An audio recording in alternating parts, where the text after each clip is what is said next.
A lo largo de esta barra de análisis hemos hablado acerca de la sequía, de la falta de agua que se registra en distintos puntos de la República Mexicana, pero ¿quiénes consumen más agua en México?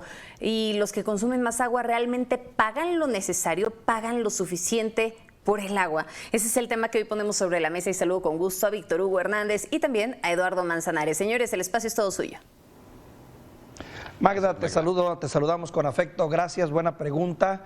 Y bueno, vamos a comentarlo un poco con Lalo Manzanares. Lalo, te saludo con afecto.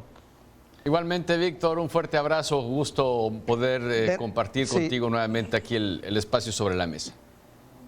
Así es, de entrada me atrevería yo a asegurar y a decir que no pagamos el precio correcto por el agua, debido a muchas razones.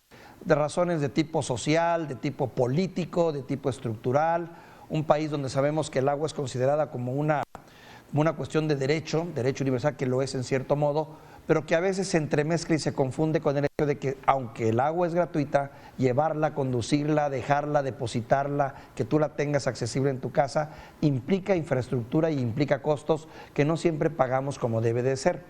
¿Por qué? Porque los gobiernos saben bien que esto pues tiene costos, casi siempre políticos, y se ve con miras electoreras, y así hemos venido dejando atrás un problema que ahora ya nos alcanzó.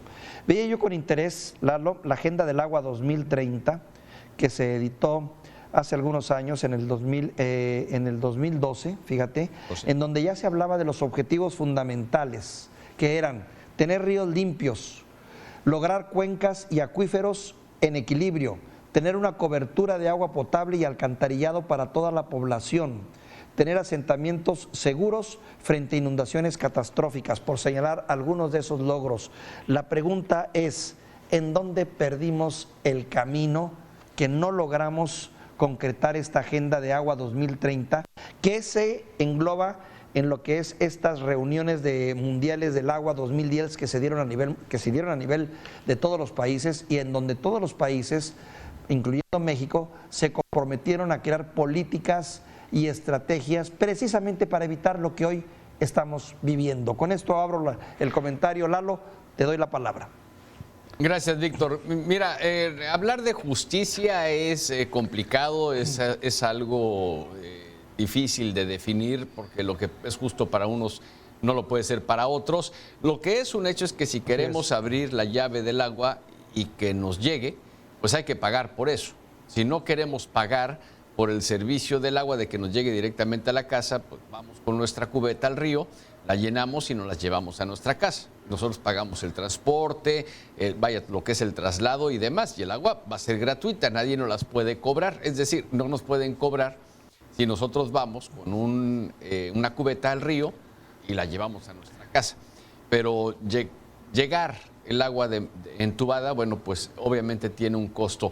Y lo malo es aquí la disparidad, Víctor, desde mi punto de vista, la disparidad de cómo se cobra el agua.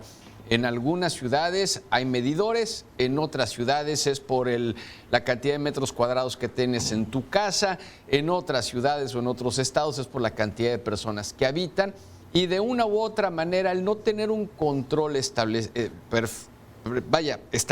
realmente, pues unos pagarán más que otros. No es lo mismo en tu casa, que somos 3 personas, no es justo que paguemos lo mismo de agua que los vecinos, que son 6. Sin embargo, pagamos lo mismo, pero no es justo.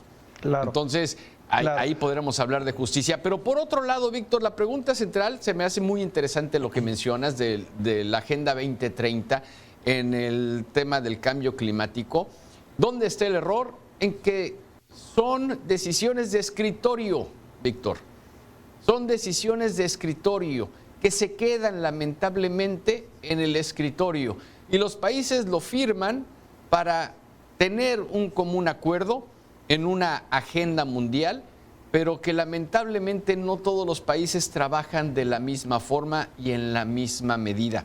Y aquí ese es un grave error desde mi punto de vista de nuestro país, que terminamos firmando, pero se quedan ahí en el escritorio, en un cajón, sirve para la foto, y de ahí en fuera estamos sufriendo un problema serio del agua.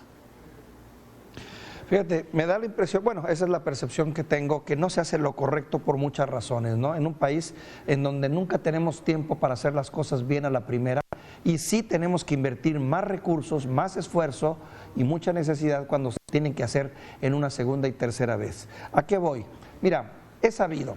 El agua, quienes más consumen agua, pues es el sector agropecuario. Hay industrias que consumen una gran cantidad de agua. Tú mencionabas un dato muy interesante, ¿no? Lo que consume Monterrey, la zona industrial, 4% en promedio, que realmente es mínima por su grado de eficiencia y por lo cual no tendría sentido estar buscando quitarle más de ese 4% cuando se podría enfocar a otras partes. Y estoy de acuerdo contigo. Sin embargo, hay de industrias a industrias. Por ejemplo, la industria de la minería sabemos que consume grandes cantidades de agua. La industria de los agroalimentos versus que son grandes empresas transnacionales que conocemos, también consumen grandes cantidades de agua, estarás de acuerdo conmigo. Las empresas refresqueras también consumen grandes cantidades de agua. Tal vez por ahí se podría apretar, pero bueno, parte del diseño de reestructura. El otro tendría que ser definitivamente, y que no se hace, meter orden en el sector agrícola, en el sector agropecuario, donde sabemos se destina la mayor cantidad del agua, más del 70% del recurso se va para allá. Y ya sabemos, como en muchas partes, te lo digo porque vivo en una región que tiene ese problema, una cantidad inmensa de pozos que son explotados indebidamente, de manera abusiva, de manera voraz, y son extracciones de agua de dimensiones descomunales que terminan afectando a la población tarde que temprano. En pocas palabras, el plan es meter orden y crear un proyecto a largo plazo. Mientras no se meta orden, vamos a seguir padeciendo y estar atenidos, cruzando los dedos, o como decía uno de los entrevistados, rogando y pidiéndole a Dios que nos llegue un próximo ciclo de lluvias para poder llenar nuestras presas que hoy están en el orden del 20%. Lalo. Así es, mira, y de nada va a servir que recemos para que llueva y que llueva. Sí, el propio gobernador de Nuevo León lo dijo hace 3 semanas, si mal no recuerdo. Va a llover 3 días completos en esta zona, como si por decreto fuese a llover. Obviamente no les llovió de la manera en que él decía, porque no se llueve por decreto, pero tampoco llueve por fe. El problema es, vamos a suponer que sí, que cae el agua en agosto, septiembre y se vuelven a llenar las presas. ¿De qué va a servir si no hay unas políticas públicas encaminadas a un mejor uso, a un uso eficiente del agua?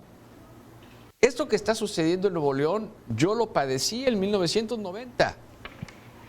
Algo muy similar. La presa de La Boca estaba prácticamente igual de seca que como está ahora. A mí me tocó caminar más de la mitad de la presa de La Boca en Monterrey. Caminar en lo seco, antes de llegar al primer charco de agua. Y esto, te digo, ya se había vivido. Ahora, de 1990 que yo lo viví al 2020 que está volviendo a suceder al 2022, carambas, se han dejado de hacer muchas cosas. La diferencia es que hay otra presa en Nuevo León que se llama la presa El Cuchillo, pero que también está en problemada. Entonces, aquí hay realmente falta de atención por parte del gobierno y de la sociedad de cuidar lo que tenemos. Es bien fácil abrir la llave, y que salga el agua. Claro, claro. El problema, y te das cuenta de lo difícil situación cuando te empieza a faltar. Ahí sí ya tomas conciencia de todo lo mal que hiciste. Fíjate este dato, en México existen más de 5,000 presas y bordos, y de ellas 180 nos surten del 82% de almacenamiento total de agua. Ese es un dato que ahí te doy general. Y leía con interés las declaraciones de José Luis Luege, que fue director de Conagua en el 2006-2012, donde dice que no se hizo lo que se tenía que hacer, que era mantener una inversión constante en la Comisión Nacional del Agua, y que dio como resultado, da un dato alarmante.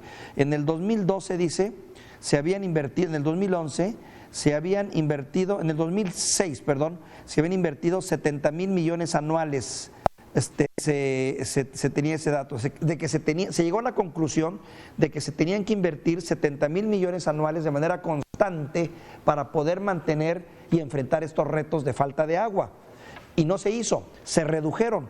Así, el dato que da es que en el 2012 Conagua tenía 62,000 millones y se redujo al día de hoy a 33,000 millones, casi la mitad o menos de la mitad.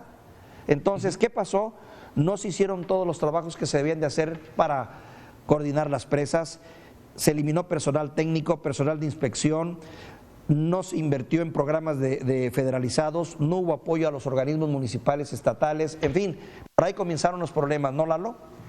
Así es, por ahí comenzaron los problemas, desde luego, con la falta de inversión, pero pues, no les interesa invertir porque a final de cuentas no les reditúa, ¿no? La gente no lo ve. La gente lo reclama cuando le falta. Pero cuando no le falta, claro, inviertas o no inviertas, pues a final de cuentas no hay ningún problema, ¿no? Aquí el chiste está en que, desde mi punto de vista, Víctor, estamos ante un serio problema. El panorama no es que uno sea catastrofista, pero el panorama es muy, muy complicado y las pérdidas pudiesen ser